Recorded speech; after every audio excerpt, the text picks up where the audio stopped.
Sneetches and Other Stories by Dr. Seuss.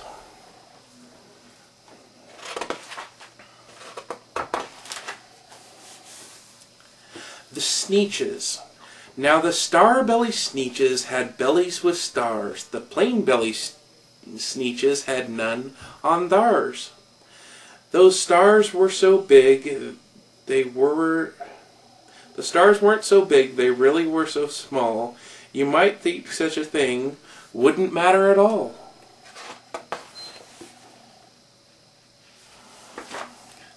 But because they had stars, all the star-bellied Sneetches would brag, we're the best kind of Sneetch on the beach. With their snoots in the air, they would sniff and they'd snort, we all have nothing to do with the plain-belly sort. And whenever they met some, when they were out walking, they'd hike right past them without even talking. When the star-belly children went out to play ball, could a plain belly get in the game? No, not at all. You only could play if your bellies had stars and the plain-belly children had none on theirs.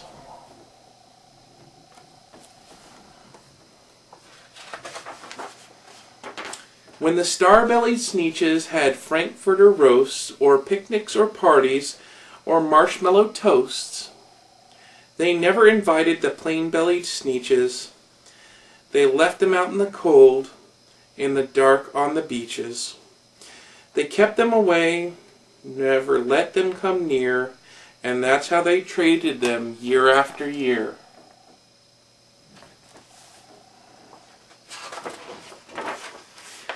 Then one day, it seems, while the plain-bellied Sneetches were mopping and doping along the beaches, just sitting there, wishing their bellies had stars, a stranger zipped up in the strangest of cars. "My friends," he announced in a clear voice and keen, "my name is Sylvester McMonkey McBean, and I've heard of your troubles, I've heard you're unhappy. But I can fix that. I'm the fix-up chappie. I've come here to help you. I have what you need. And my prices are low, and I'll work with great speed. And my work is 100% guaranteed."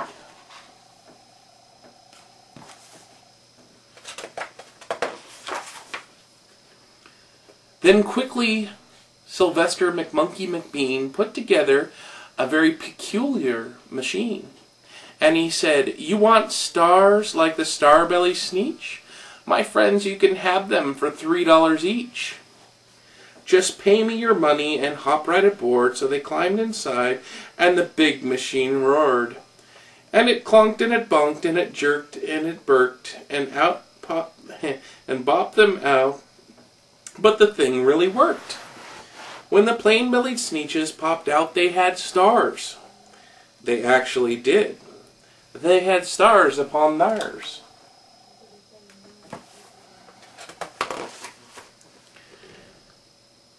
Then they yelled at the ones who had stars at the start, "We're exactly like you. You can't tell us apart. We're all just the same. Now, you snooty old smarties, now we can go to your Frankfurter parties." "Good grief," groaned the ones who had the stars first, "we're still the best Sneetches and they are the worst. But now how in the world will we know?" They all frowned. Which kind is what? Or the other way round?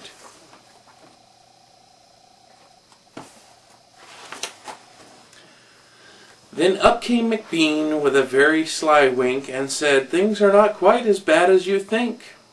So you don't know who's who, that's perfectly true.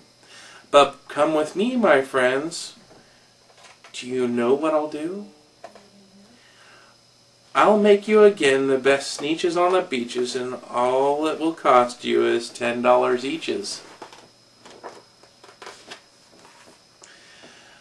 "Belly stars are no longer in style," said McBean. "What you would need is a trip through my star-off machine. This wondrous contraption takes off your stars, so you wouldn't look like the Sneetches who have them on theirs. And the handy machine worked very precisely and removed the stars from their tummies quite nicely.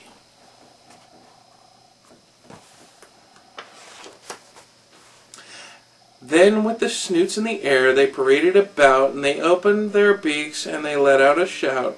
We know who's who, now there isn't a doubt, for the best kind of Sneetches are Sneetches without. Then of course those with the stars got all frightfully mad.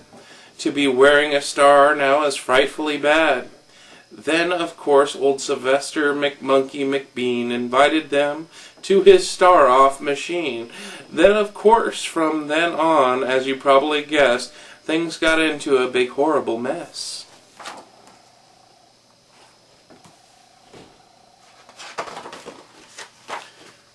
All the rest of the day, all those on those wild screaming beaches, the fix-up chappie kept fixing up Sneetches.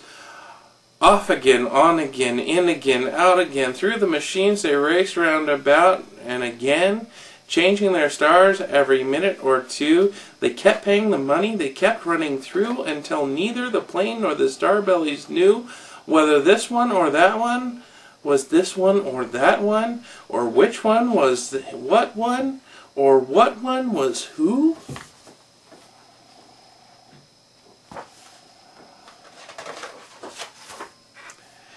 Then, when every last cent of their money was spent, the fix-up chappie packed up and he went. And he laughed as he drove his car up the beach. They will never learn, no, you can't teach a Sneetch.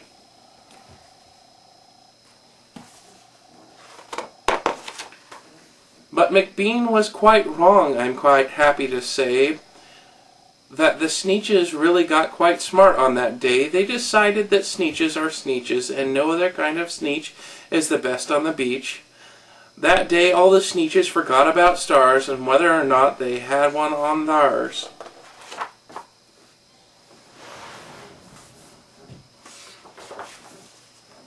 And that's the end.